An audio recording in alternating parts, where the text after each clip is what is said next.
Hades 2 exits early access as a finely honed and deeply engaging roguelite that builds upon the strong foundations established by the first game. It's larger in every way, with more characters and conversations to enjoy, an entirely new roster of weapons to learn, and deeper customization options to expanded combat system. Yet none of these upgrades compromise Hades' legacy. Rather, Hades 2 improves upon its predecessor in every way, making it a masterfully crafted sequel that is essential to play.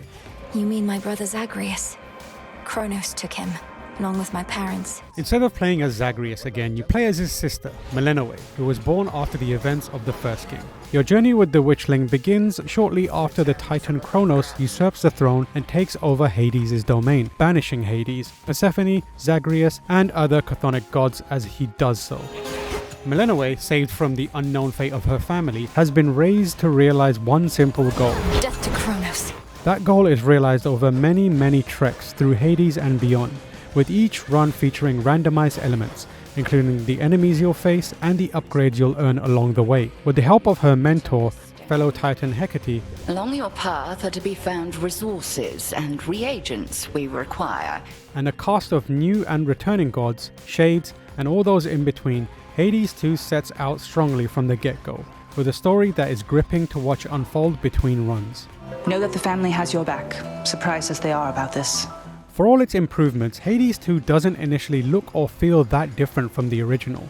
Both games operate with the same isometric viewpoint, and Melinoë moves with the same speed and grace as her brother, albeit with some slight changes. Unlike Zagreus, Melinoë is far less dash happy, with a longer cooldown between each of her evasive bursts of speed that's initially awkward to get used to.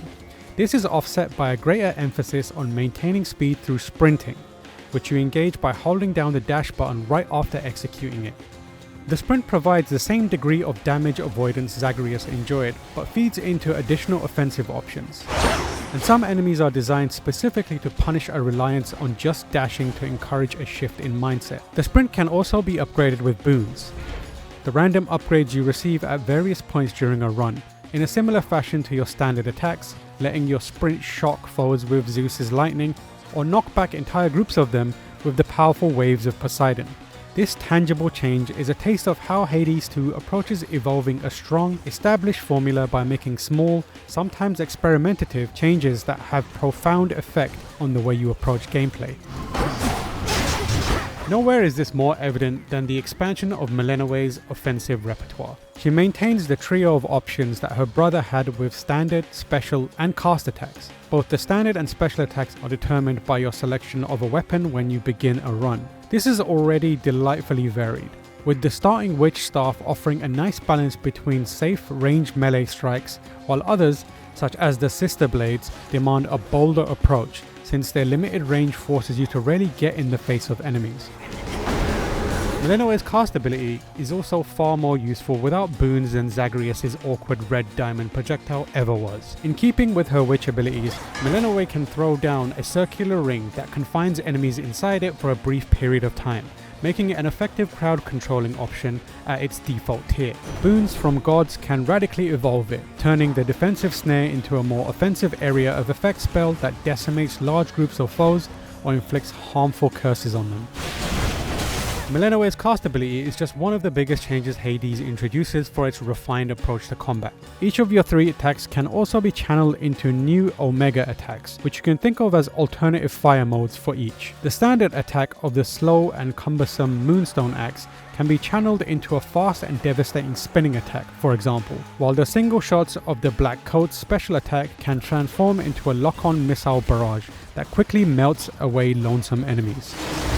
These are powered by magic, which is a new resource you need to manage between each skirmish. It refills automatically as you enter a new room, encouraging you to maximize its usage during each battle, while also making you think about ways to keep it topped up while you're in the thick of things. All of these combat abilities are empowered by gifts Melinoë receives from the various characters you'll run into during each run. You've met many of us now. There are familiar faces such as Aphrodite and Hermes, as well as entirely new ones. When Look at you, hot stuff. Hestia, for example, offers her flame damage dealing boons as a way to introduce damage over time strategies to Millenoway's repertoire. With 6 distinct weapons to use, more boons to imbue them with, a variety of keepsakes from friends and foes that influence runs, and a handful of animal familiars to choose from, Hades 2 provides so many levers to pull and knobs to turn that it's unlikely you'll ever feel like you're doomed to an inconsequential run. Yes, you'll still have ones that go a lot better or worse than others, but there wasn't one I played that didn't feel instructive or enlightening in some way. All of these options are also introduced at a steady but measured pace, never overwhelming you with new mechanics before you've got a grasp of those you have access to. And that concludes our little orientation. Each new wrinkle is another piece in a larger puzzle that eventually lets you have more consistently successful runs, rewarding the thought you've put into both the preparation before them and the execution of a build during each one. It's an engrossing formula that makes the much lauded original seem like a nascent idea by comparison, and exemplifies the ambition shown by Supergiant Games with its sequel. This additional depth to combat is kept entertaining thanks to an entirely new roster of enemies to contend with, many of which demand a quick understanding of the new combat avenues available to you and how best to take advantage of them. Simple, slow-swinging brutes might be commonplace in the first few encounters of a run, but they are quickly supplanted by seemingly never-ending waves of small but deadly floating fish in later ones, or heavily armoured soldiers that require quick reflexes to keep out of their wide-reaching melee strikes. Boss encounters are the true standout though, ranging from an interesting roster of mid-bosses that you'll encounter quite frequently, to the show-stopping skirmishes that await you at the end of each biome. These are massive climactic battles against Hades 2's most challenging foes, each with their own fascinating theme around them.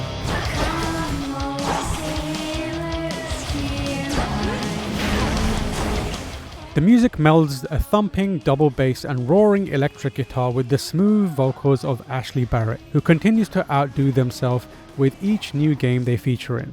It's tough to pick a favourite among the pair's work across Supergiant's suite of games, but there hasn't been one as varied and full-bodied as this. Next. Each of Hades 2's biomes also marks a departure from the environments from the first game, which might be a relief to hear given you'll mostly be traversing the depths of Hades again.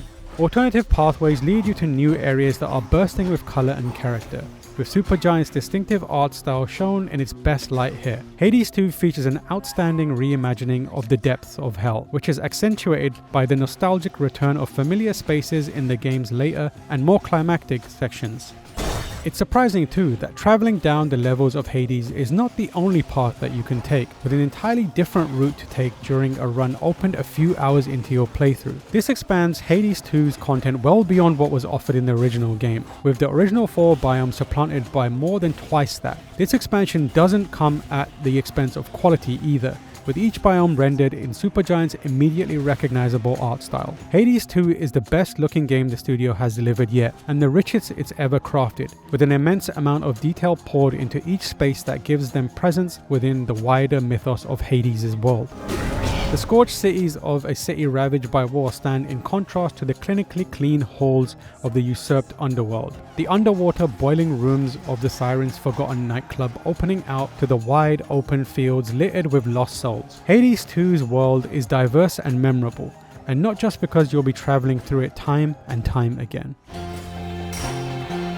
The areas are also more mechanically varied, with a few offering larger spaces that you can explore while giving you the chance to choose which routes to take and when. It serves to break up the monotony of moving strictly from one room to the next linearly, but the sheer variety on offer makes it difficult for that to ever feel like a problem that needs solving in the first place.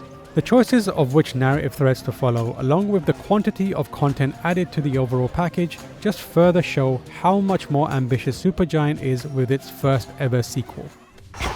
The Crossroads, a refuge that sits between the base of Mount Olympus and the depths of Hades, acts as the sequel's analogue to the first game's House of Hades post-run hangout spot, offering up a multitude of base building options that all have tangible impacts on your effectiveness during runs.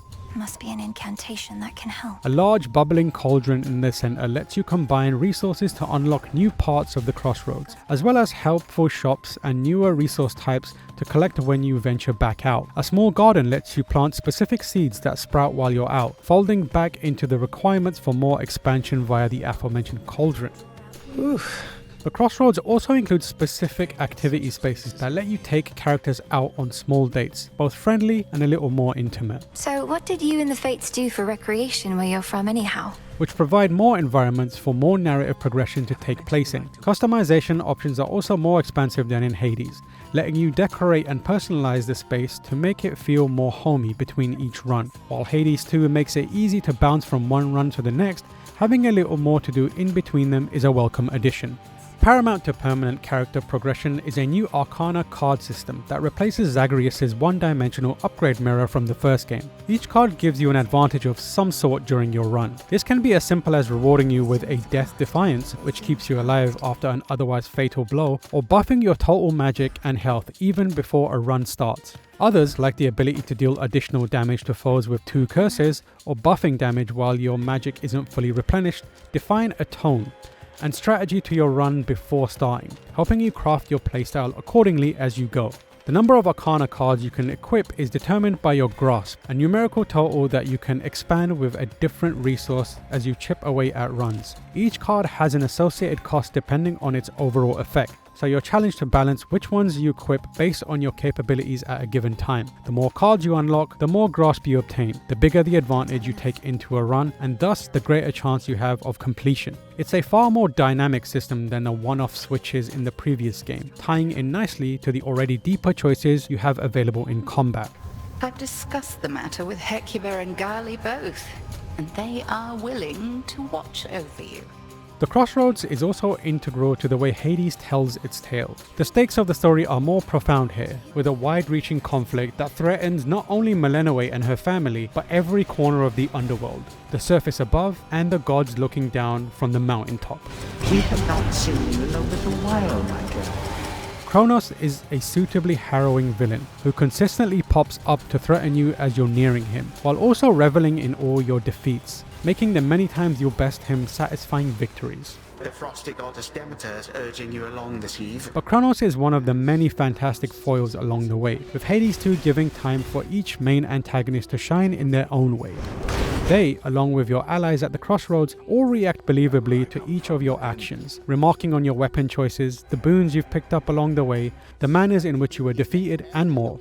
Why confront the armies of Kronos head-on when you could go around? Just like the first game, this is where Hades 2 really distinguishes itself from its peers in the genre, with the unbelievable way in which its script incorporates each of your actions fluidly into its core narrative to make it feel like the story is being written as you play. It's the strongest hook that the original game possessed, one that no peer has matched since, and one that Hades 2 surpasses so effortlessly. Returned from above ground. Voice acting is exceptional throughout, a feat made even more impressive only once you've experienced what seems like an endless stream of captivating dialogue that empowers the hundreds of permutations you can come across in each run. Oh, your brother would be so proud. Melenoe is often witness to the incessant bickering between the pantheon of gods, titans, and those caught in between, and sometimes the cruelty they let spill out into the world. What say we give her the old song and dance? But Hades 2 deftly interweaves brevity and witty writing that keeps the tale endearing. It's captivating to watch Melenoe's relationships with each of these characters evolve with each passing night, making you crave each new interaction and giving the story more depth than the average revenge plot at its core. It's true. Whether you were witness to all the work done on Hades 2 during early access or not, there's no denying how much effort developer Supergiant Games has put into its masterful sequel. Hades 2 is one of the best roguelite experiences ever, with clever improvements to its established formula that accentuate its strongest attributes. More importantly, it achieves this without requiring you to be the most well-versed player on what came before, but not at the expense of offering a new challenge to those that have spent hours digging away at the first game's most brutal endeavors. And you did the most important thing parents can do. You protected me. It's deeper and more complex than the original in every way, from its greatly expanded combat system to its larger, more complex web of character interactions that power its more ambitious narrative. Hades 2 is a game that is essential to experience, with all of its parts coalescing into a memorable adventure that you will likely lose dozens of hours into without regret.